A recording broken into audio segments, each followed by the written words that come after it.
Hay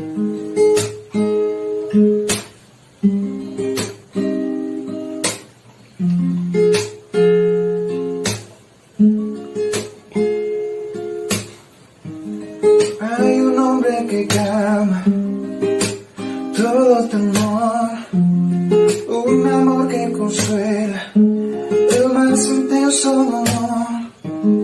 Es fiel a sus promesas y me cuidará. De mi fe es el ancla, nunca fallará.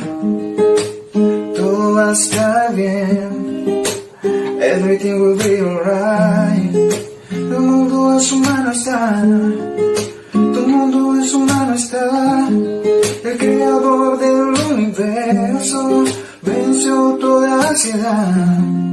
Tu mundo en su mano está y todo va a estar bien. Oh, oh, oh.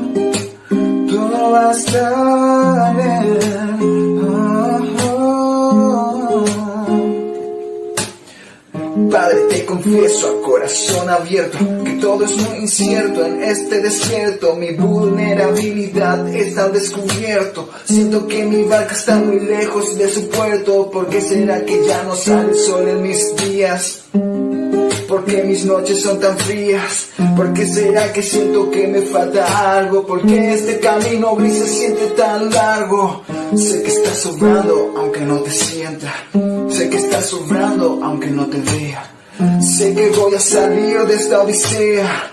Sé que voy a ganar esta pelea. Sé que va a cesar esta marea temporaria. Que en ti yo viviré una vida extraordinaria. Que aunque no pueda entender, me consuela saber que todo va a estar bien. Everything will be alright. El mundo en su mano está. Tu mundo en su mano está. El creador del universo venció toda ansiedad. Tu mundo en su mano está y todo va a estar bien. Oh, oh, oh.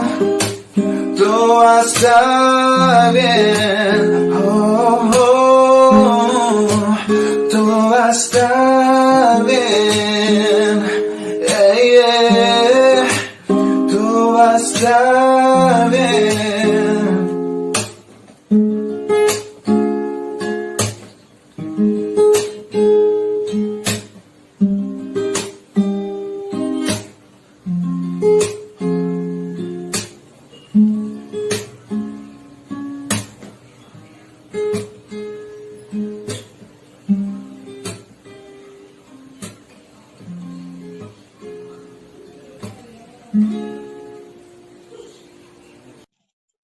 Agradecer antes de comenzar por la invitación. La verdad les tengo muchísimo cariño por la iglesia ahí en Paraná, por los hermanos, así que es realmente una alegría y un privilegio poder compartir en esta mañana con ustedes. Y el mensaje de hoy, por lo que el Señor ha puesto en mi corazón el día de hoy, es un poquito robado. ¿Por qué digo robado? Porque son cosas que he aprendido de distintos hermanos en diferentes momentos. Una de los puntos que vamos a ver hoy lo habló Jaime en el 2007. Y son esas cosas que el Señor nos va mostrando a lo largo de la vida y quedan grabadas en nuestro corazón. Así que Jaime, sepa disculpar si voy a repetir alguna cosa que usted ha dicho en algún momento. Lo veo a Nelson y a Roxana también, que están conectados. Les tengo muchísimo cariño, ellos también. Y una partecita he sacado de un mensaje que ha dado Nelson. Y bueno, es lo que el Señor ha puesto en mi corazón el día de hoy. Así que vamos a comenzar. Mi oración es para que el Señor nos dé aliento, ¿sí? Nos dé aliento y nos dé fortaleza, porque estamos viviendo tiempos que son difíciles. Y no solo por la pandemia, sino porque estamos en medio de un mundo que es maligno y es perverso, un mundo gobernado por el enemigo. Y cuando uno empieza a desglosar y a tratar de entender dónde estamos, vemos que Satanás es un lobo con piel de oveja. Es un león rapaz que anda buscando a quien devorar. Se disfraza como ángel de luz. Y todo el sistema en el que nosotros vivimos obedece a esa maldad, a la maldad del pecado. Y Dios nos ha puesto en este mundo.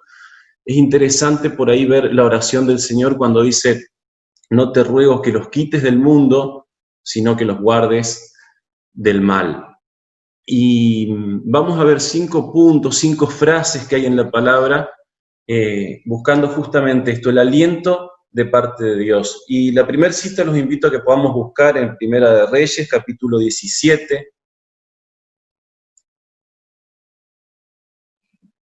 No vamos a leer todo el contexto, porque si no va a ser largo y honestamente no quiero que sea tan largo, pero el contexto era que no había llovido, Elías, el profeta de Dios, se encontraba en Querib, y ahí tomaba agua del arroyo y los cuervos le llevaban comida, hasta que el arroyo se seca y el Señor lo manda a Sarepta. Y ahora sí vamos a leer desde el versículo 8 de Primera Reyes 17, versículo 8. Dice: vino luego a él palabra de Jehová diciendo: levántate, vete a Sarepta de Sidón y mora allí. He aquí yo he dado orden allí a una mujer viuda que te sustente. Entonces él se levantó y se fue a Sarepta, y cuando llegó a la puerta de la ciudad, de aquí una mujer viuda que estaba allí recogiendo leña, y él la llamó y le dijo: te ruego que me traigas un poco de agua en un vaso para que beba. Y yendo ella para traérsela, él la volvió a llamar y le dijo: te ruego que me traigas también un bocado de pan en tu mano. Y ella respondió: vive Jehová tu Dios, que no tengo pan cocido, solamente un puñado de harina tengo en la tinaja y un poco de aceite en una vasija. Y ahora recogía 2 leños para entrar y prepararlos para mí y para mi hijo, para que lo comamos y nos dejemos morir. Rápidamente, el contexto acá era realmente una crisis, y lo que estaba viviendo esta mujer con su hijo era realmente una crisis. La idea que tenía en su cabeza esta persona era buscar leña, cocinar, comer lo único que tenían y dejarse morir. Y traslademos esto a nuestra vida espiritual, ¿no? ¿Cuántas veces nosotros nos encontramos en esos conflictos espirituales? Y aparece el versículo 13, que es una bisagra. Ya les digo por qué. Dice el versículo 13: Elías le dijo: no tengas temor, ve, haz como has dicho, pero hazme a mí primero de ello una pequeña torta cocida debajo de las cenizas y tráemela, y después harás para ti y para tu hijo.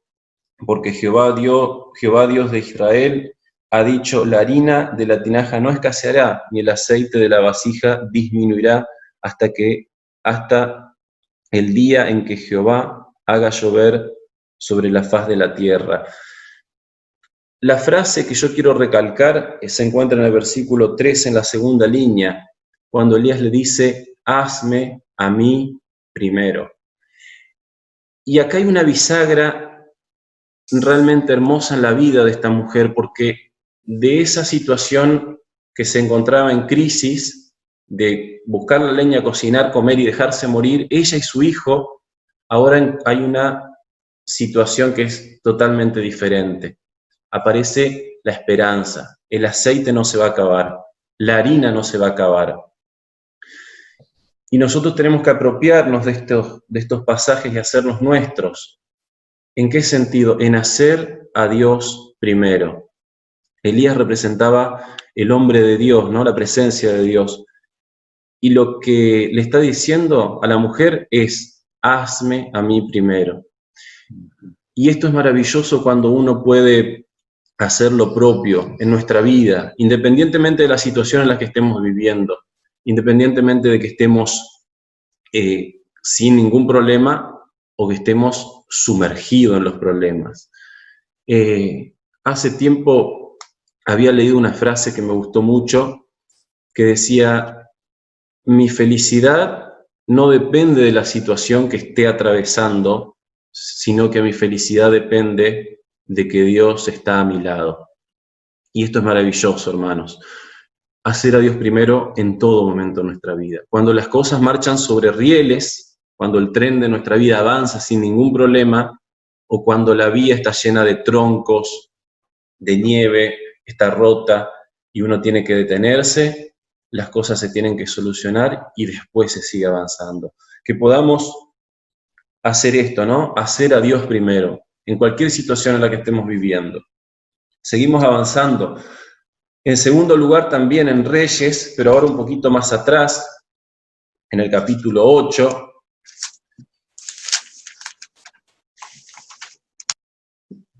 es la oración de Salomón, la oración de dedicación de Salomón con el templo. Y Salomón va a comenzar a orar desde el versículo 22 del capítulo 8, pero nosotros vamos a leer desde el versículo 30. Primera Reyes, ahora capítulo 8, versículo 30.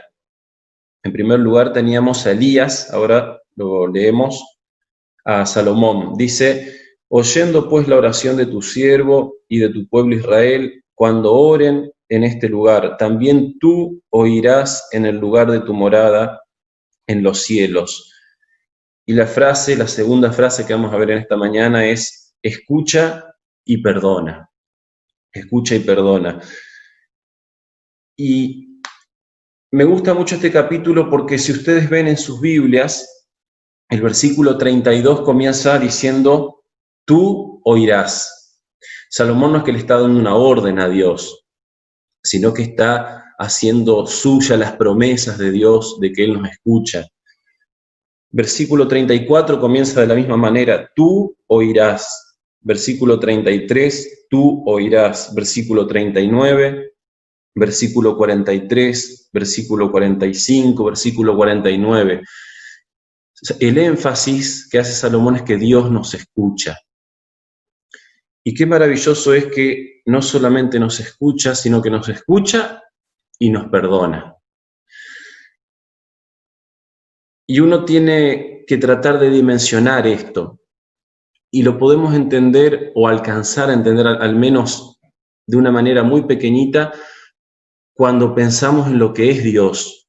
Dios es eterno, Dios es perfecto, Dios es santo, Dios es justo, es omnipotente, es omnipresente, es omnisciente. Dios dijo: sea la luz, y fue la luz. Dios dijo: produzca la tierra hierba verde, y la tierra empezó a florecer. Tenemos un Dios que sabe exactamente cuántos cabellos hay en nuestra cabeza en este momento. Tenemos un Dios que desde la eternidad y hasta la eternidad es 100% Dios y no hay ninguna alteración en Él. Tenemos un Dios que se ocupa de nosotros, de nuestra vida en cada momento.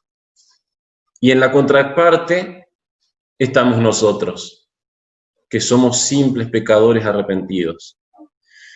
Y esto es maravilloso cuando leemos y entendemos que en medio de la situación que estemos, nosotros oramos, doblamos nuestras rodillas, inclinamos nuestro corazón delante de Él y Él escucha.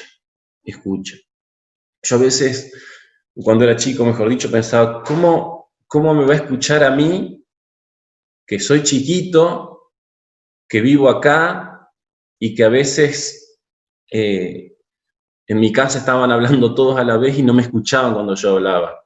¿Qué pasa si muchas personas están orando a Dios? Él los va a escuchar, pensaba yo, cuando era chico. Y sí, Dios nos escucha. Dios nos escucha. Y no solamente eso, sino que nos perdona. Y esto, hermanos, es realmente maravilloso. Nuestra vida ha cambiado radicalmente desde el momento que oramos a Dios y Él nos escuchó. y ha cambiado radicalmente desde el momento que oramos a Dios, nos escuchó y nos perdonó.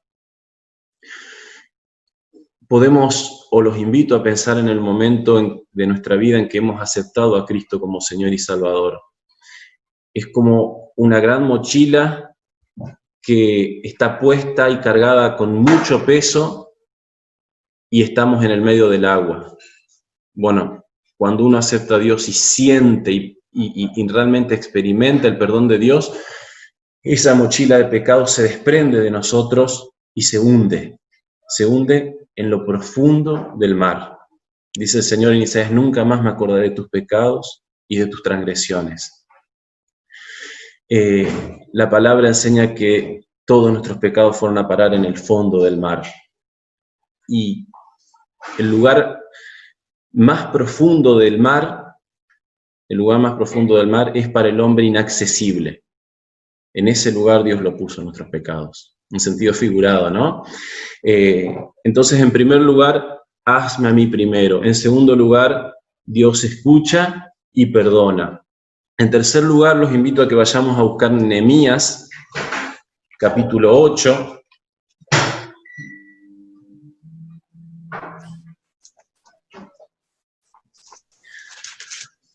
Nehemías, capítulo 8.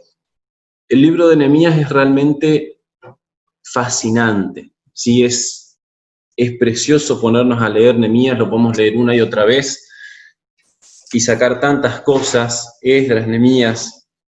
Y acá en el capítulo 8, se da un momento en el que los líderes espirituales de la nación, en este momento, traen el libro de la ley de Moisés.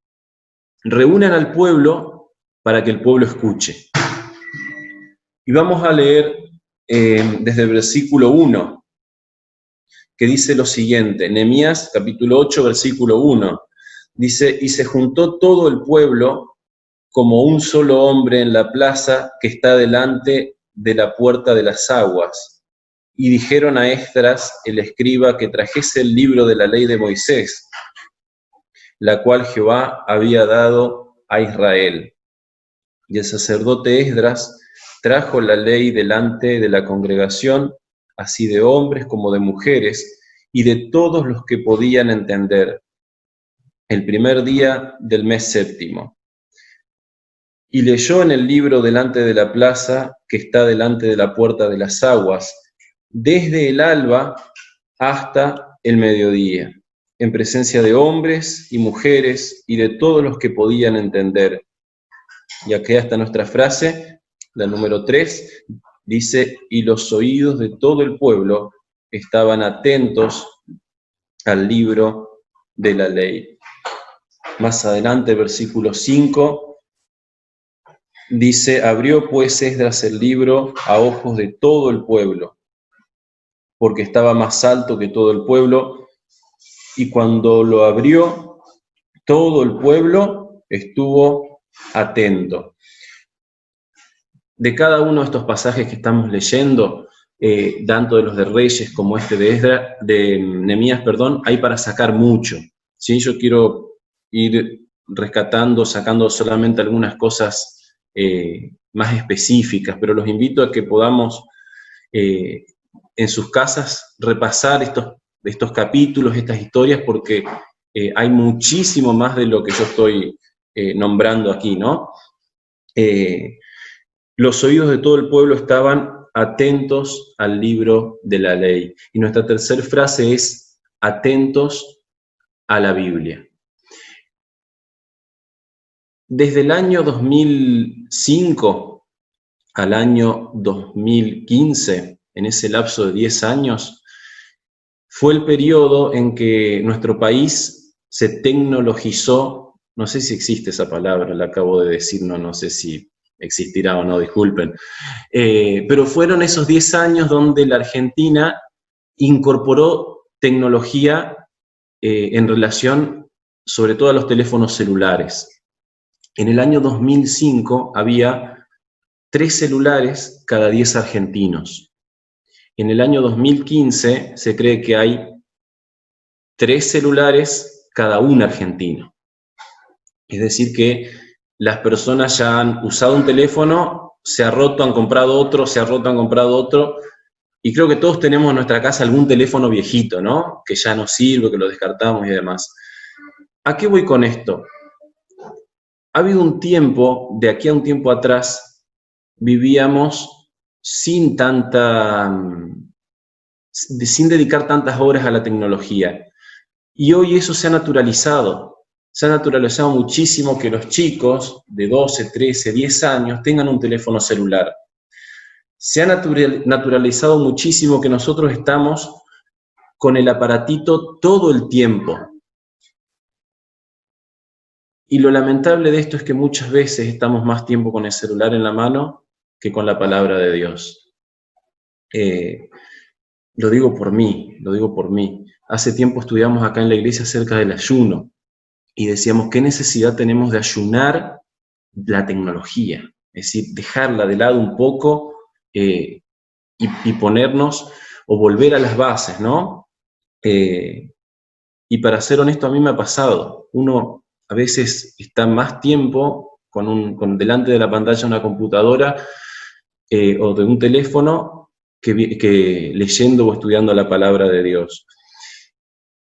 Y la palabra de Dios tiene un poder en nuestra vida que es realmente cala hasta nuestros huesos, ¿no? Es inspirada por Dios, es útil para enseñar, para redarguir.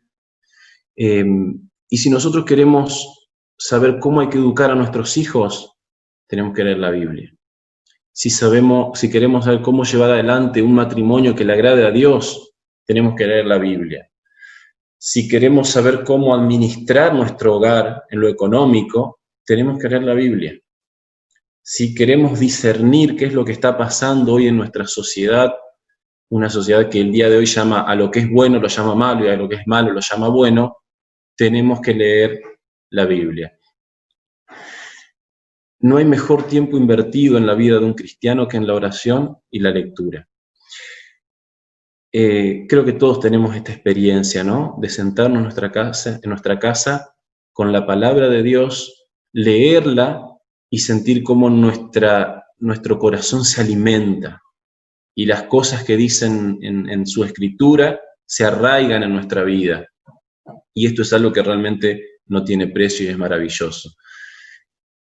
Acompañado de todo esto que decíamos, vivimos en un tiempo donde hay que trabajar mucho para poder vivir más o menos bien, ¿no? Entonces uno se la pasa trabajando, yendo, viniendo, haciendo una cosa, haciendo la otra, y parece que termina el día y no tuvimos tiempo de leer la Biblia.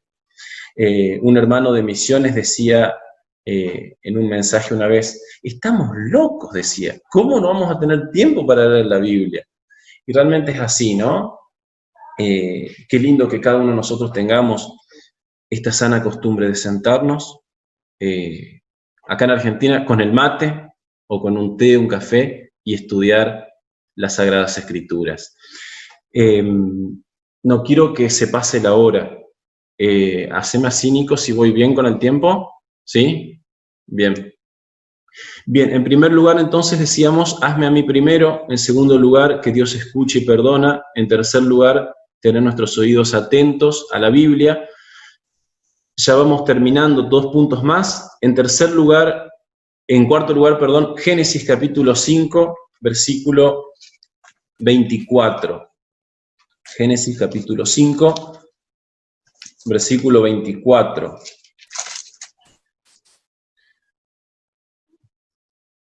Estos primeros capítulos del Génesis son realmente muy interesantes de estudiar porque vemos la lamentable naturaleza que nosotros tenemos, ¿no?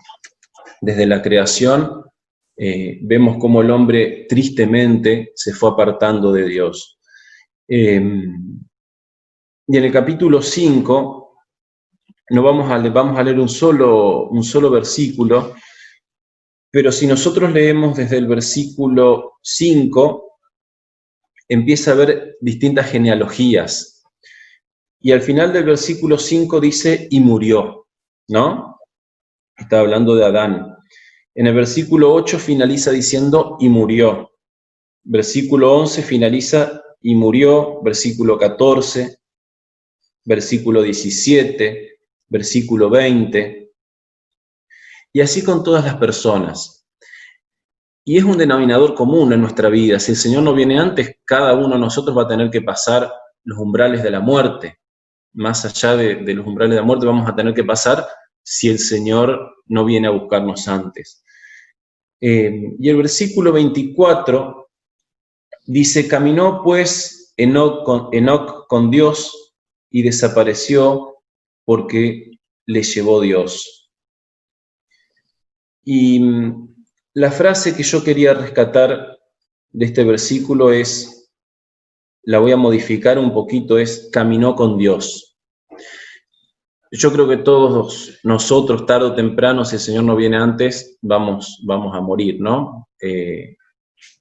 Enoc no murió, fue una de las dos personas que no murió, pero lo importante es recalcar que yo a veces tengo dudas y digo, ¿qué habrá sido más relevante? ¿Que no murió o que caminó con Dios? No importa la cantidad de años que tengamos, tampoco sabemos, o no importa la cantidad de años que nos queden por delante.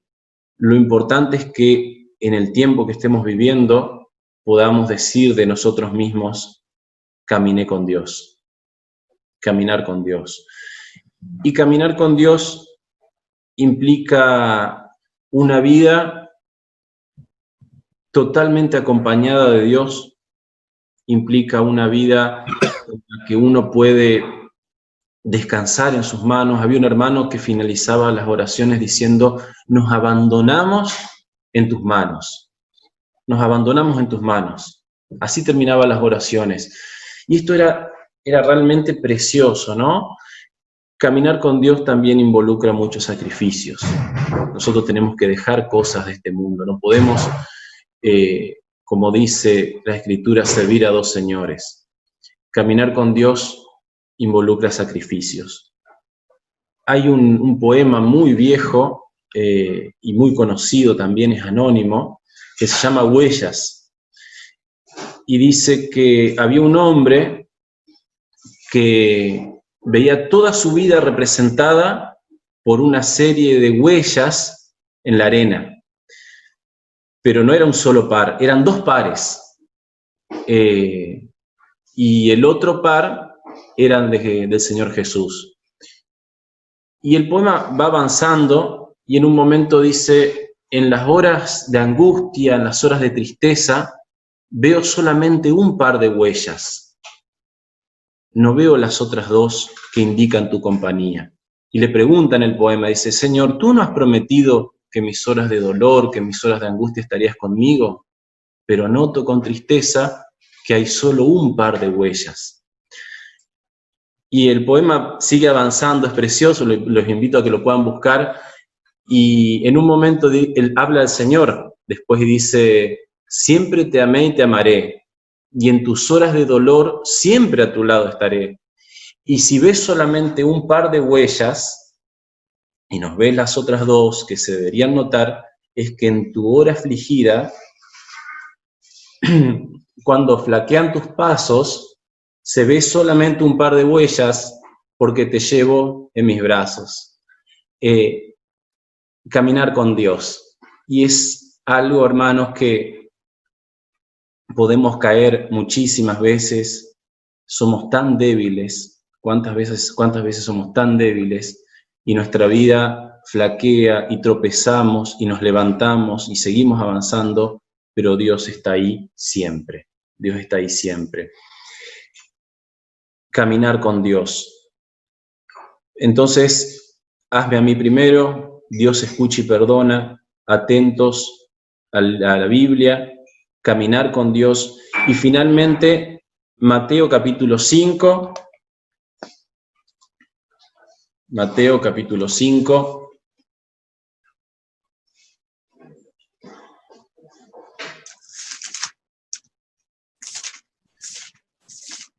La parábola de los talentos. Perdón, Mateo capítulo 25. creo que dije 5, disculpen, es capítulo 25. La parábola de los talentos. El versículo 23 dice, su señor le dijo, bien, buen siervo y fiel.